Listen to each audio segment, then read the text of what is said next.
Very sadly, we've seen the number of COVID deaths in the country go over 50,000 this week, and I just wanted to put on record my sincerest condolences to anyone who's lost a loved one in Ealing, and also in the rest of the country during this terrible pandemic. We've started to see COVID deaths going up again. They're still low, but we've had 4 COVID deaths registered at the council in the last week. We're also seeing COVID cases, infections going up again. We've had a 27% increase in the last week. Up to the 9th of November, we've had 233.8 cases per 100,000 of population. That's back up to the rate that we had 2 weeks ago. In fact, it's the highest rate that we've ever had. So there must be no complacency. People really must do everything they can to follow the guidance and the rules. Stay at home as much as possible.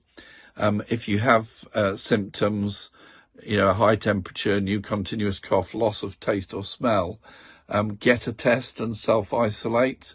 We've got a new walk-in testing centre that's just opened at Gurnell Leisure Centre to sit alongside the mobile testing unit in the car park there, and also to add capacity to the walk-in centres that we've got at Michael Flanders Centre in Acton and the Featherstone Terrace car park in Southall.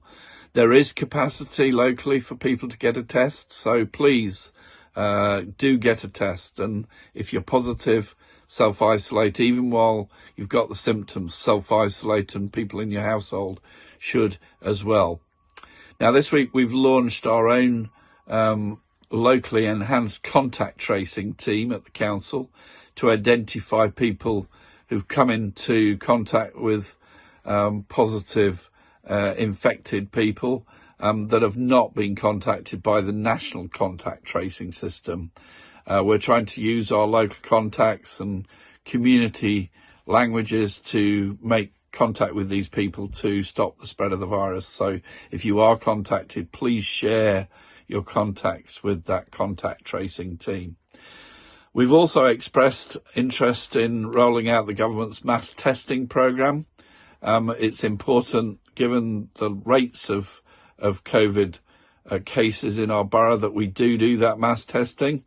There's still issues about funding. I've been on a call with other council leaders and public health directors today with Matt Hancock, the Secretary of State, and the need for funding that mass testing was made very clear. We're also working with our NHS partners to roll out the mass vaccination programme to the vulnerable at first, but to everybody when that vaccine becomes available. You've all heard the news that hopefully there will be an effective vaccine available very shortly. And we could hopefully be starting to roll that out before the end of the year. Can I also wish everyone a very happy Diwali this weekend. It's the Festival of Light, Diwali, where light overcomes darkness, hope overcomes despair. And certainly that news about a vaccine being able to be rolled out is to me the light at the end of the tunnel that we need to hopefully get to. And what I would say is for everybody to be vigilant. If you're celebrating Diwali, please celebrate at home. Don't mix your households and risk spreading that virus, killer virus, to your loved ones. So let's hope that this is the light at the end of the tunnel, that we do get these mass testing and vaccination programs here in the borough, and that we can all move forward and keep our loved ones safe. Thank you.